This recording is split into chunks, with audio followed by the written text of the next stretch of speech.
नमस्कार साथियों। तो हम लोग हंस का नीड़ विवेक निबंध के महत्वपूर्ण प्रश्नों के बारे में चर्चा कर रहे थे। हंस का नीड़ विवेक निबंध महावीर प्रसाद द्विवेदी जी द्वारा रचित है। तो आज प्रश्न है कि हंस का नीड़ विवेक के आधार पर महावीर प्रसाद द्विवेदी की निबंध शैली पर प्रकाश डालिए। ठीक है, तो निबंध शैली कहिए, चाहे निबंध कला कहिए, चाहे शिल्प कहिए, ठीक है, एक ही बात होती है। तो आइए देखते हैं इस प्रश्न का उत्तर। आचार्य महावीर प्रसाद द्विवेदी जी की निबंध कला हिंदी निबंध साहित्य जगत में सूर्य की भांति आलोकित है। ठीक है, हम लोग सर्वप्रथम प्रस्तावना लिखेंगे, तो थोड़ी भूमिका बनाएंगे हम लोग प्रश्न को प्रारंभ करने के लिए। तो आचार्य महावीर प्रसाद द्विवेदी जी की निबंध कला हिंदी निबंध साहित्य जगत में सूर्य की भांति आलोकित है।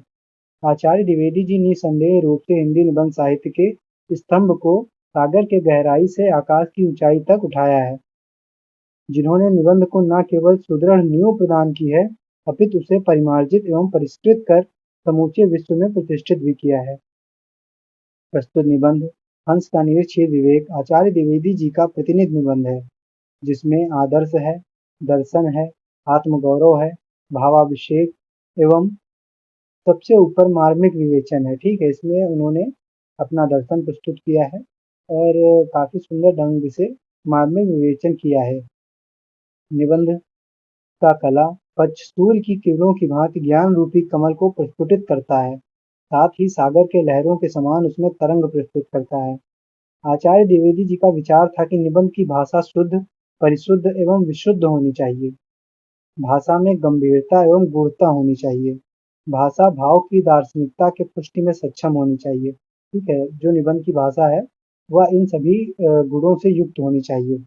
उपर्युक्त तीनों सिद्धांतों के आधार पर यदि निबंध का विवेचन करें, इस निबंध की यदि विवेचना करें इन तीनों सिद्धांतों के आधार पे, ठीक है, तो हम देखेंगे कि द्विवेदी जी मात्र सिद्धांतों एवं नियमों के नियामक ही नहीं, अपितु उसके परिपालन में भी समग्र रूप से अग्रसर रहते हैं। ठीक है, ये सारी चीजें इनके निबंध में दिखती हैं।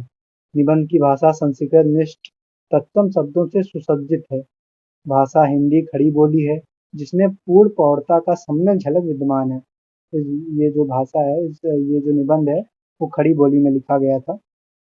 इनके भाषा की तीव्रता का एक सुंदर उदाहरण यहाँ प्रस्तुत है। ठीक है, जिससे भाषा का जो प्रयोग अच्छा प्रयोग किया है, ठीक है, उसको हम लोग एक लाइन कोट कर देंगे जो निबंध है उससे। ठीक है, तो ये पंक्तियां निबंध से मैंने ली है कि हे हंस, यदि क्षीर को नीर से अलग कर देने का विवेक तू ही शिथिल कर देगा, तो फिर इस जगत में अपने कुल व्रत का पालन कौन करेगा। ठीक है, तो यहाँ भाषा की प्रौढ़ता दिखाई देती है। यहाँ भाषा में ओज है, भावना है, आत्मगौरव की लालसा है, उत्प्रेरणा है, दृढ़ता है, शुद्धता है और परिमार्जन है। आचार्य द्विवेदी जी संस्कृत के विलष्टतम शब्दों एवं उर्दू, फारसी तथा अन्य भाषाओं के अप्रचलित एवं शब्दों के बोझिलपन को कम ही पसंद करते हैं। ठीक है, वे ज़्यादा ऐसा नहीं पसंद करते हैं कि ऐसे शब्दों का प्रयोग करें जिससे कि लोगों को परेशानी हो। ठीक है, तो वे जो प्रचलित शब्द हैं उनका ही प्रयोग करते हैं। उनका विचार था कि भाषा को व्याकरण सम्मत बनाते हुए छोटे छोटे वाक्यों का अधिक प्रयोग किया जाए। तो यहाँ पे उनके छोटे छोटे वाक्यों का द्रष्टव्य है उदाहरण कि उन्होंने लिखा है अपने निबंध में कि यदि हंस दूध पीते हैं तो उनको दूध मिलता कहाँ से है।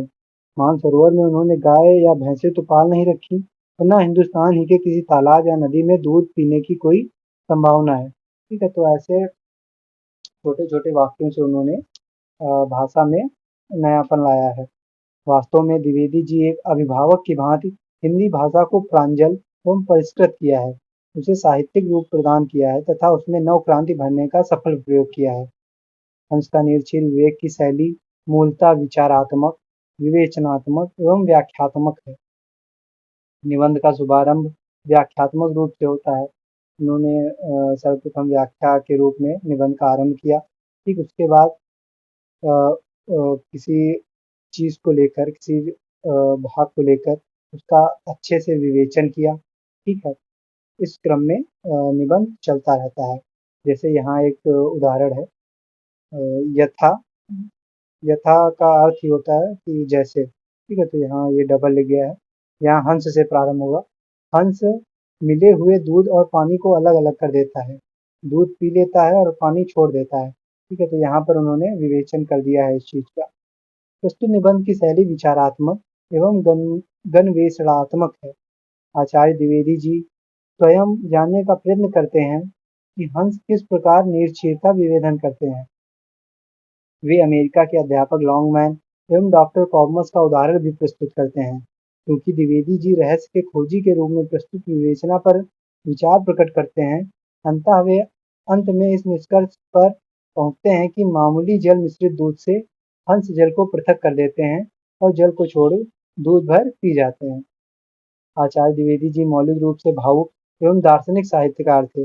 वे गद्य साहित्य में कवित्व शैली का भी यत्र तत्र प्रयोग करते थे। कल्पना एवं यथार्थ को बड़े ही गूढ़ रूप से प्रस्तुत करते थे। जैसे एक जगह लिखा है कि निर्मल जल की उपमा मोती से दी जाती है। ठीक है, तो जो ये अ, हम लोगों के कवि जो पहले कवि थे, वो लोग जो उपमाएं देते थे, उनको यहाँ पे यथार्थ रूप में प्रस्तुत कर दिया है। तो यहाँ लिखे हैं कि निर्मल जल की उपमा मोती से दी जाती है और मानसरोवर का जल अत्यंत निर्मल है। ठीक है, तो आचार्य द्विवेदी जी का निबंध कला पूर्णतः सौर मंडल की भांति है, जिसका मूल उद्देश्य साहित्य की सृजनात्मक शक्ति को न केवल आलोकित करना है, अपितु उसे सुदृढ़ रूप से नींव प्रदान करना भी है। वे अपने दोनों ही उद्देश्य में पूर्णतः सफल हुए हैं। तो ये आपका कंप्लीट हो जाएगा। ये आपका हंस का निरक्षीर विवेक के आधार पर महावीर प्रसाद द्विवेदी की निबंध कला पर प्रकाश डालिए प्रश्न कंप्लीट हो गया है। तो ये आपका निबंध ये भी कंप्लीट हो गया है। मैं सोच रहा हूँ कि आपका या तो नाटक पढ़ा देता हूँ या अभी निबंध ही जारी रखता हूँ। आप लोग कमेंट करके ज़रूर बताइए कि मैं नाटक जो चंद्रगुप्त नाटक है वो पढ़ाऊँ या यही निबंध की पहले आपके सारे निबंध कंप्लीट कर दूँ। धन्यवाद।